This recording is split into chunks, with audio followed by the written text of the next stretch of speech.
삼성전자 주주분들 반갑습니다. 3월 27일 금요일 새벽 삼성전자 종목 분석 바로 시작하겠습니다. 어제 반도체 관련주들이 일제히 조정을 받았습니다. 그 원인이 바로 구글이 메모리 사용량을 6분의 1로 줄이는 알고리즘 터보컨트를 공개한 여파라고 볼 수 있는데요. 사실 메모리 사용량이 6분의 1로 줄어든다면 반도체 업계는 엄청난 충격을 받을 수도 있습니다. 그럼 과연 구글의 기술이 정말로 메모리 반도체의 종말을 뜻하는 걸까요? 오늘 이 소식들이 중요한 이유와 앞으로 이 종목이 상승할 수밖에 없는 근거를 지금부터 명확하게 말씀드리겠습니다. 만약 AI가 쓰는 메모리가 6분의 1로 줄어든다면 어떻게 될까요? 메모리 반도체를 만드는 기업에게는 악몽 같은 시나리오죠. 실제로 간밤 뉴욕에서 마이크론이 3.4%, 키오시아가 5.7% 빠졌거든요. 시장은 공포에 빠졌지만 증권가의 시선은 전혀 다른 곳을 향하고 있습니다. 바로 작년 초 딥시크 때와 똑같은 패턴이에요. 오늘은 이 세 가지를 같이 확인해 볼 거예요. 첫째, 터보컨트가 정확히 무엇이고 왜 시장이 흔들렸는지. 둘째, 왜 이 기술이 오히려 메모리 수요를 키울 수 있는지. 셋째, 삼성전자가 이 국면에서 어떤 무기를 쥐고 있는지. 그렇다면 첫 번째 키워드부터 열어보겠습니다. 터보컨트의 실체는 무엇일까요? 여러분도 인터넷 브라우저가 느려질 때 캐시를 삭제해 본 경험이 있으시죠? AI도 마찬가지예요. AI가 대화 맥락을 기억하려면 KV 캐시라는 임시 메모장에 정보를 저장해야 하거든요. 이 메모장이 무거워지면 속도가 느려지는 병목이 생깁니다. 구글이 뭘 한 거냐면요. 이 데이터를 저장하는 좌표 체계 자체를 바꿔버린 거예요. 쉽게 비유하면 동쪽 3블록, 북쪽 4블록이라고 적던 길 안내를 37도 방향 5블록으로 줄여 적은 겁니다. 같은 정보를 훨씬 적은 공간에 담는 압축이죠. 그런데 여기서 핵심 질문이 하나 있어요. 이 기술이 메모리 전체에 영향을 줄까요? 모건 스탠리가 짚은 포인트가 뭔지 아세요?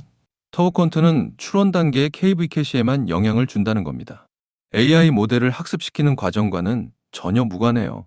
이게 왜 중요할까요? 지금 메모리 수요를 폭발적으로 끌어올리는 건 학습 쪽 투자거든요. 게다가 이 기술은 아직 논문 수준의 공개예요. 상용화까지는 상당한 시간이 필요합니다. 키움증권에서도 메모리값 급등 피로감에 차익 실현 명분이 더해진 것이라고 진단했어요. 자, 그렇다면 시장의 공포가 과하다면 오히려 어떤 기회가 열리는 걸까요? 이게 얼마나 큰 얘기냐면요. 여러분, 재번세 역설이라는 게 뭘까요? 어떤 자원의 사용 효율이 높아지면 오히려 그 자원의 총 사용량이 늘어나는 현상이에요. 작년 초 딥시크가 20분의 1 비용으로 AI를 학습시켰을 때 시장은 공포에 빠졌지만 결과가 어땠나요? AI 시장 성장은 오히려 가속됐습니다. KB증권은 메모리가 덜 필요해지면 AI가 기억할 수 있는 범위가 넓어지고 여러 에이전트를 동시에 돌릴 수 있다고 분석했어요. 효율이 만들어낸 공간은 비어있지 않습니다. 새로운 수요가 채워넣는 법이에요. 이 역설이 실현될 무대는 어디일까요? 비유를 하나 들어볼게요. 지금까지 AI는 거대한 발전소에서만 돌아가는 전기 같았어요. 터보컨트가 하는 일은 이 전기를 건전지에 담을 수 있게 만드는 거예요. 메모리가 가벼워지면 데이터 센터에서만 구동되던 AI 모델이 PC와 스마트폰에도 올라갈 수 있거든요. 이 변화가 메모리 수요에 어떤 영향을 줄까요? 서버 한 대에 들어가는 메모리는 줄어도 수십억 대의 기기에 새로운 메모리 수요가 생겨나는 겁니다. 삼성증권은 추론 비용이 하락하면 수요가 폭발할 것이라고 전망했어요. 그렇다면 이 수요를 가장 먼저 흡수할 기업은 누구일까요? 지금 이 시점에서 삼성전자가 왜 주목받는지 아세요? 세계에서 메모리와 비메모리 반도체를 동시에 만들 수 있는 유일한 기업이기 때문이에요. 이걸 원스톱 솔루션이라고 부릅니다. 이 능력이 터보컨트 시대에 왜 빛날까요? AI 칩이 고도화되면 메모리와 연산 칩을 따로 사는 게 아니라 하나의 패키지로 통합하는 수요가 커지거든요. 실제로 엔비디아의 그록3 LPU 칩 제조를 삼성전자가 맡고 있습니다. 이 칩은 내부에 대규모 초고속 메모리를 직접 탑재해서 기존 GPU의 병목을 해결하는 설계예요. 이 숫자를 한 번 더 짚어보겠습니다. 여기서 한 가지 더 짚고 넘어갈 게 있는데요. 삼성전자는 올해 반도체 투자에 사상 처음으로 110조 원을 쏟아붓습니다. 이 숫자가 의미하는 건 뭘까요? 메모리 수요가 줄어들 것이라고 본다면 이 규모의 투자를 할 이유가 없어요.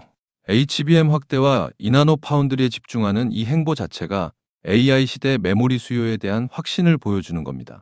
그렇다면 왜 다른 기업이 아닌 삼성인지 한 발 더 들어가 볼까요? 터보 컨트로 추론 효율이 높아지면 어떤 칩이 더 필요해질까요? 칩 내부에 대규모 SRAM을 탑재한 추론 전용 칩이에요. 이런 칩을 만들 수 있는 파운드리면서 동시에 HBM도 공급하는 기업이 어디일까요? 삼성전자뿐입니다. 메모리 수요가 HBM에서 SRAM 기반 추론 칩으로 다변화될수록 둘 다 만들 수 있는 삼성의 원스톱 솔루션 가치는 더 올라가는 구조예요. 이처럼 강력한 무기가 있지만 물론 좋은 면만 있는 건 아닙니다. 메모리 반도체 주가가 올해 급등한 만큼 차익 실현 매물이 쌓여 있는 게 사실이에요. 터보컨트가 본질적 위협이 아니더라도 매도의 명분으로 작용할 수 있거든요. 이 리스크가 실제로 확대되면 어떻게 될까요? 단기적으로 추가 조정 가능성을 열어두어야 합니다. 하지만 또 하나의 변수가 남아 있어요. 삼성전자 원스톱 솔루션의 마지막 퍼즐은 파운드리 흑자 전환이에요. 아직 비메모리 사업은 적자 구간에 있거든요. 그렇다면 이 두 가지 리스크 때문에 당장 팔아야 할까요? 절대 아닙니다. 단기 수급 충격은 딥시크 때처럼 빠르게 소화될 가능성이 높고 파운드리는 그록3 수주처럼 대형 고객사 확보가 이미 시작됐거든요. 공포의 안개 너머에 실적이 기다리고 있는 국면입니다. 자, 그러면 지금까지 이야기를 정리해 볼까요? 자, 지금까지의 이야기를 딱 세 줄로 정리해 드릴게요. 터보컨트는 추론 전용 기술이고 학습과는 무관하며 상용화까지 시간이 필요하다. 메모리 수요는 제번스의 역설로 효율이 올라갈수록 오히려 총수요가 커진다. 삼성전자는 메모리와 파운드리를 동시에 공급하는 원스톱 솔루션으로 수혜가 확대된다. 그렇다면 앞으로 눈여겨봐야 할 변곡점은 뭘까요? 첫째, 구글이 터보컨트를 제미나이와 검색에 실제 적용하는 시점입니다. 상용화 일정이 확인되면 시장의 우려가 사실인지 역설이 맞는지 판가름 나거든요. 둘째, 삼성전자의 이나노 파운드리 수율 확보 시점이에요.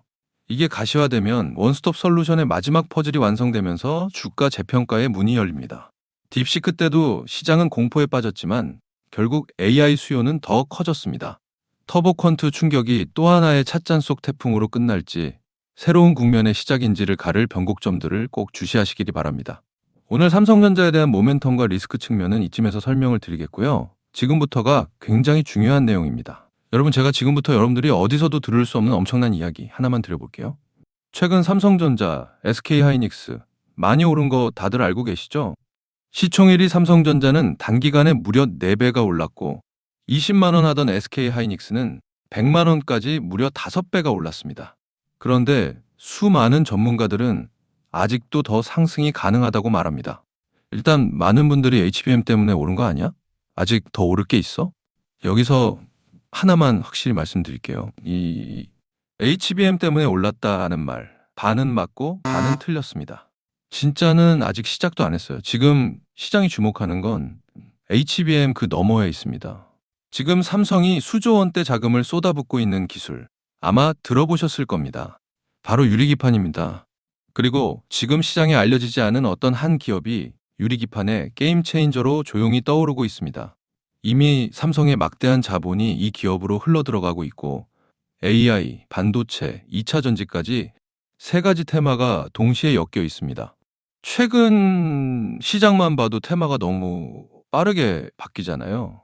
그런데 이 종목은 세 가지 테마가 동시에 묶여 있어서 꾸준한 상승이 가능하다는 겁니다. 그리고 지금 시점에서 가장 중요한 질문 하나 드려볼게요. 여러분, 지금 엔비디아, 인텔, 구글의 가장 큰 고민이 뭔지 아세요? AI 성능은 하루가 다르게 진화하고 있는데 문제는 그만큼 열도 어마어마하게 뿜어낸다는 겁니다. 성능이 올라갈수록 발열도 함께 올라가는데 기존 반도체 구조로는 이제 그 열을 감당할 수가 없는 거예요. 한마디로 성능의 한계가 아니라 열의 한계에 막혀버린 겁니다. 그래서 지금 엔비디아와 삼성이 긴밀하게 협력을 논의하고 있는 거고 AMD 수장까지 직접 방한한 겁니다. 그런데 여기서 이상한 점이 하나 있습니다. 삼성이 세계 최고 실력이라고 자부하는 이 기업의 주가는 아직 바닥입니다. 왜일까요? 세력들은 절대로 아무 때나 주가를 올리지 않습니다. 항상 남들보다 먼저 오랜 시간 매집을 하고 그 다음 재료가 시장에서 부각되기 시작할 때 그때부터 본격적인 상승세를 보여준 겁니다. 그런데 이 종목 같은 경우에는 유리기판이라는 초강력 재료를 가지고 있고 삼성의 거대 자금이 빠르게 들어가고 있기 때문에 한번 움직임이 시작하면 절대 이 가격대엔 못 산다는 겁니다. 그리고 소름 돋는 게 하나 더 있습니다. 제가 작년에 추천드렸던 원익홀딩스 기억하시죠?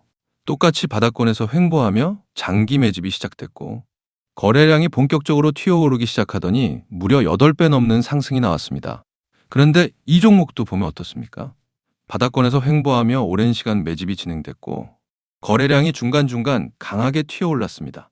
그렇다는 건 이 종목도 원익홀딩스만큼 상승이 나올 수 있다는 의미이고 거래량 볼륨이 원익홀딩스보다 더 크기 때문에 그 이상의 상승이 나올 수밖에 없다는 겁니다. 그리고 수급도 한번 보세요. 외국인과 기관들은 쉬지 않고 매수하고 있는데 개인들만 매도하고 있습니다. 전형적인 메이저 세력의 수급 패턴입니다. 게다가 최근 들어 기관들과 외국인들의 매수세가 점점 강해지고 있기 때문에 머지않아 본격적인 상승이 시작될 겁니다. 그래서 지금 시간이 얼마 남지 않은 만큼 정말 많은 고민 끝에 세력 매집주를 구독자분들께 100% 무료로 공개를 해드릴 거니까요. 대신 여러분들은 구독과 좋아요는 꼭 눌러주시고 지금 화면에 제 개인 번호 잠시 보이시죠? 여기 있는 번호로 매집이라고 2글자 남겨주시면 제가 직접 보내드리겠습니다. 지금까지 제가 추천드린 종목들 다들 기억하시죠? 원익홀딩스 8배. 이 수익을 가져가신 분들의 공통점이 딱 하나 있습니다. 먼저 알았다는 겁니다. 오늘 소개드리는 이 종목도 마찬가지예요. 차트는 이미 신호를 보내고 있고 외국인과 기관은 조용히 담고 있습니다. 이 기회를 놓치는 순간 지금 이 가격은 다시 오지 않습니다. 종목명과 목표가 그리고 매수 전략까지 정리된 자료를 저희 구독자분들께 바로 보내드릴 거니까요.